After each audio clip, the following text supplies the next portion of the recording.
Hey, thanks for joining me. So I thought today I would open up a big can of worms. So after my last video about this 14 millimeter Lumix lens, I had a viewer message me and talk about how he noticed this 3D pop in some of the images, and he referenced another YouTube channel where a guy talks at great length about 3D pop, and how it occurs. And so I went to that that YouTube channel, and I watched a bunch of the videos, and the theory proposed by this person is that a 3D pop is caused by chromatic aberration, and he links that to the use of low dispersion glass in modern lenses and how he quantifies it. It says that you can basically tell how much 3D pop lens is going to be able to deliver based on the number of low dispersion elements. Now, I'm not saying anyone's wrong. I'm not being critical of anyone's work, and I'm not saying that I know everything about this. Clearly I don't. But that theory bothered me because black and white images show the same exact kind of 3D dimensionality or depth perception in images that that color images do. So if chromatic aberration being that lenses bend different colors of light at different angles, and low dispersion glass does that less. And so by eliminating chromatic aberration in a lens, you eliminate this effect. And I really don't think, in my mind, that didn't seem right. So I posed a question to both Grok AI and ChatGPT, basically saying, this thing exists, 3D modeling or 3D pop, and some have proposed that it is caused by chromatic aberration. I question that based on the fact that black and white images exhibit the same kind of modeling. And so what is the cause, or what causes this 3D modeling effect? And Grok brought back some answers, but didn't really expand on it too much. ChatGPT, wow. It really expanded on it, amazingly. So I started this conversation with ChatGPT about it. And I'm going to put a link in the description of this video. I've created a document based on all our discussions and with my discussions with ChatGPT about this. And it's like 55 pages. And so there's quite a bit to read, way more than I can cover in a video. I'm going to hit on 7 factors that really contribute to this, and will help you understand what you can do to increase your chances of getting it if you want it. But I encourage you I'm going to basically put this on a Google Drive and make a shareable link, put it in the video, so anyone that wants to download this conversation I had can read it. And I would encourage you to get on ChatGPT. You can log in with your Google login, and you can have discussions of your own. It's pretty amazing what it comes back with. In this document, this conversation I had, I asked it at the end to list its sources, and it created 4 pages of source material and listed a number of sources, including Rudolph Kingslake, who was the head optical designer for Kodak, and Ansel Adams, Andreas Feininger, and a whole bunch of others. So it basically says in the end that this is not just internet lore that it's giving me, but actual documentation and facts that are derived from solid research. So it's pretty interesting. It's pretty convincing. I'm going to start with this. A couple of things to note too about the document.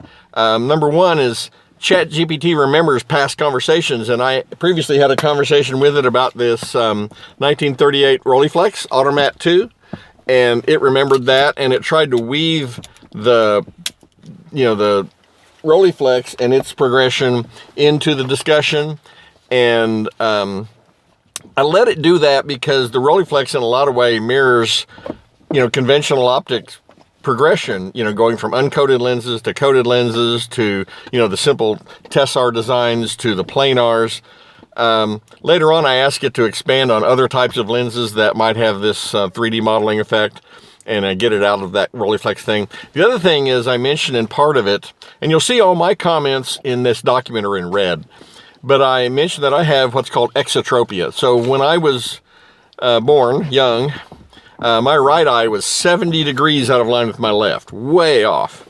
And I did exercises like focusing on a pencil to try to bring them together. And in my early 20s, I had surgery to correct. And it's really close, but it's still maybe a degree or two off. And so I don't really have binocular vision like most people do.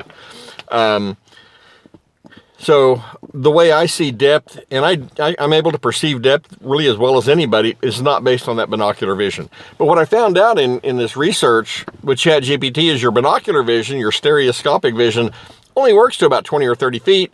And after that, your mind is using other cues in your vision to determine depth. So all those things are kind of woven into this document. And it's again why I would recommend that you get on ChatGPT and do your own research. That way you can tailor the research, to yourself.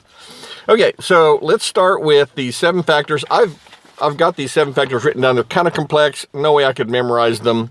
And so that this is a bit more concise, what I'm going to do basically is read this. I'm going to put some images up that kind of reflect each part of this discussion best I can. Please don't be too critical of that. But that'll make it maybe a little bit more interesting than just sitting here watching me read something. So let's get started with that. And I'll start going through these 7 points, and I think you'll find them really interesting. Okay, let's get started. The first one is microcontrast. The microcontrast refers to a lens's ability to reproduce very small tonal differences at fine detail scales, especially around edges and textures.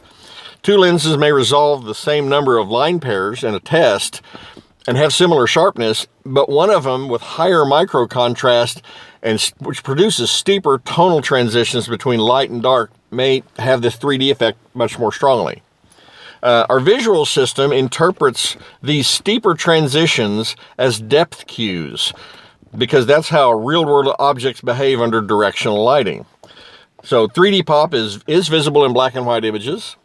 Lenses with similar resolution can look dramatically different, and the effect is strongest in midtones, not highlights or shadows. So that's the first factor. The second factor is controlled spherical aberration. Now I want to pause here, and spherical aberration is the effect that light rays entering the edge of a curved lens element are bent at different angles than light rays that are entering near the middle. In fact, light rays entering exactly in the middle just go straight through. So what happens then with spherical aberration is the light rays focus at different points depending on where they strike the lens element. Spherical aberration is also corrected in modern lenses much more heavily than it is in older lenses.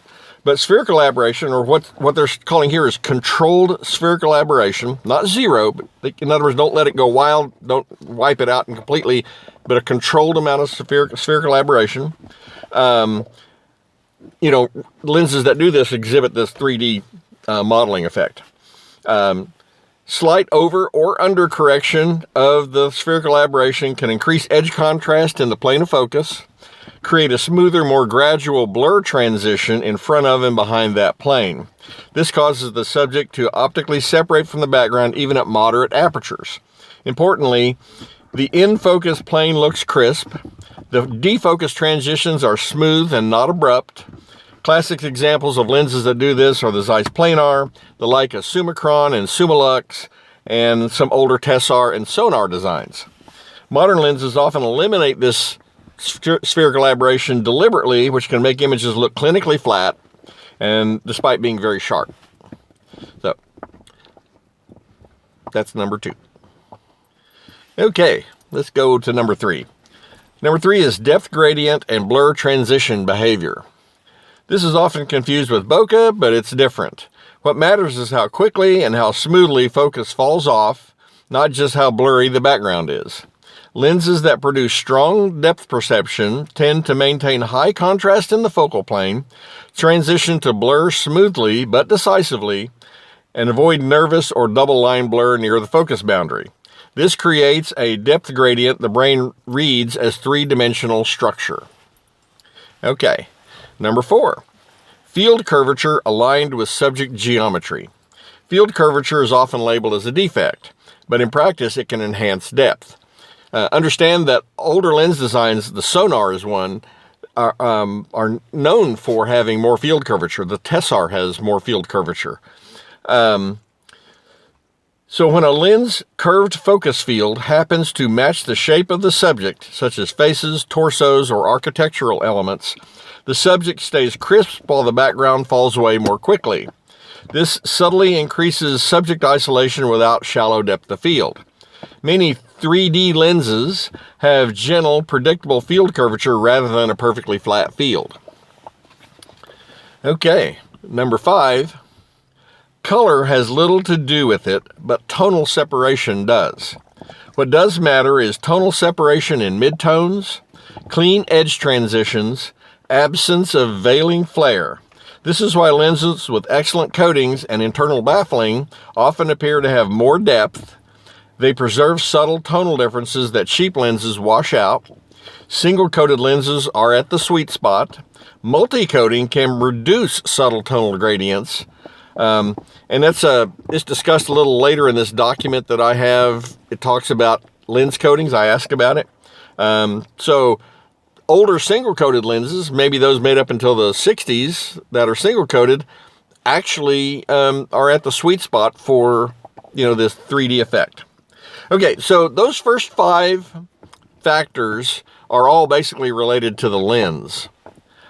These last 2 are basically methodology. In other words, how you take the picture and what you can do to increase the chances of 3D modeling. Okay, let's look at number 6.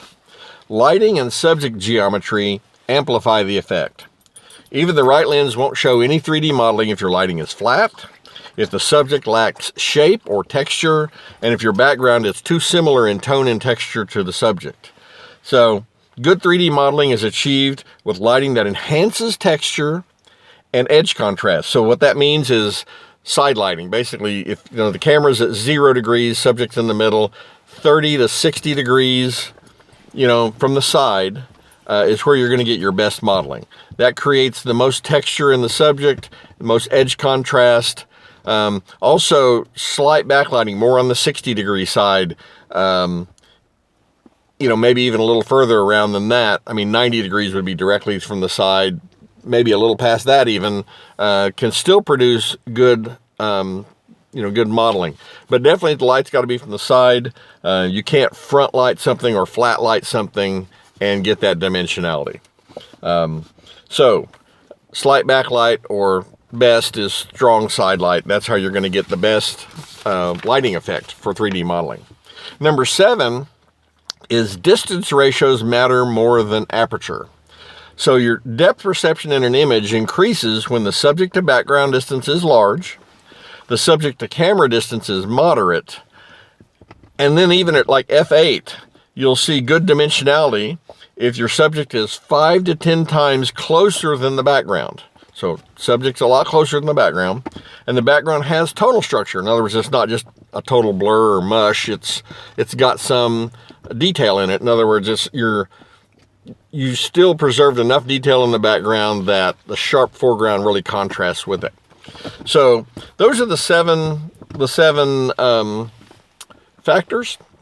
As far as these last 2, it's important to understand that directional light plus textured surfaces plus separation from background is where you get your maximum effect. So in terms of your methodology, you can think about those things when you're setting up a shop, getting your lighting in the right way, getting your subject to camera distance and camera to background distance about right, will help improve that dimensionality. Okay, to cap this all off too, just to talk about lenses, modern lenses they're able to correct a lot of aberrations that they weren't able to correct, say, 50, 60 years ago. Today, computers design everything. Back a long time ago, people were using a slide rule to do a lot of these calculations, or paper and pen or whatever.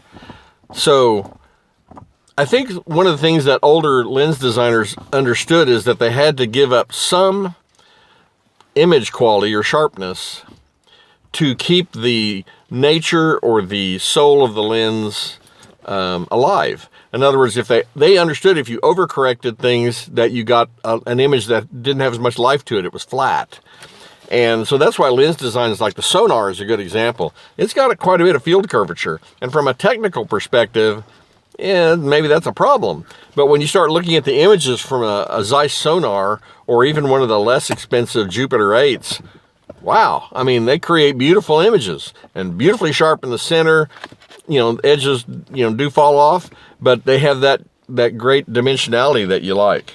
The Tessar is another one. That's why Rolleiflexes, you know, really show this dimensionality. Those ones with the early Tessars, it really, you know, it has enough field curvature to show that effect.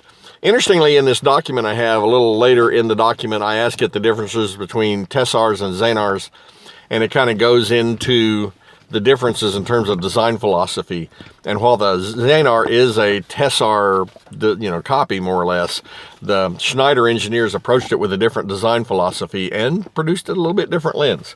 So anyway, those are some things that are kind of interesting. So the 3D pop is something you can reproduce, and some lenses do it better than others. But if you're using the right lens and you know how to enhance the effect with your photography skills, you can get the best effect. To sum this all up in one sentence, basically, ChatGPT says, lenses that show strong 3D pop preserve fine local contrast in the plane of focus while transitioning smoothly and predictably into blur, creating depth cues the brain interprets as dimensionality.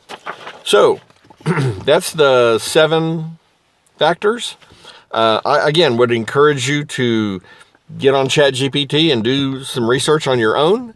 I would also encourage you to, you know, research other things that you have questions about in photography that way. You know, an AI engine like ChatGPT can search hundreds of websites and, you know, go through all kinds of documentation in seconds, where it takes us hours to do that kind of stuff.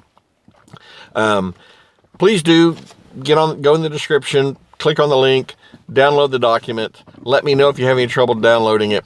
If I need to figure something else out, I could always send it to you attached to an email. I say that, I'll have to look at the file size. But I'll figure out a way to get it to you if there's a problem. But the link in the Google link should be, you know, okay. Anyway, I hope that was helpful. If you have any thoughts or questions, please leave me a comment. Again, I'm not in any way trying to criticize or diminish anyone else's work. Absolutely not. And in fact, you could draw a correlation between spherical aberration and chromatic aberration in that as lens designers improved the design of lenses, they reduced both of those things. And so it's quite possible that in reducing one, they reduced the other and the effect went away, but maybe it wasn't chromatic aberration, but the spherical aberration. Maybe. But there's other things like field curvature and other aspects of the lens designs. Anyway, clearly though, those vintage lenses, man, they got it. And read through this documentation too. Turns out film does it better than digital sensors. That's another factor. Maybe another discussion for another day. Well, thanks for joining me. If you have any questions, please leave me a comment. As always, thanks for watching.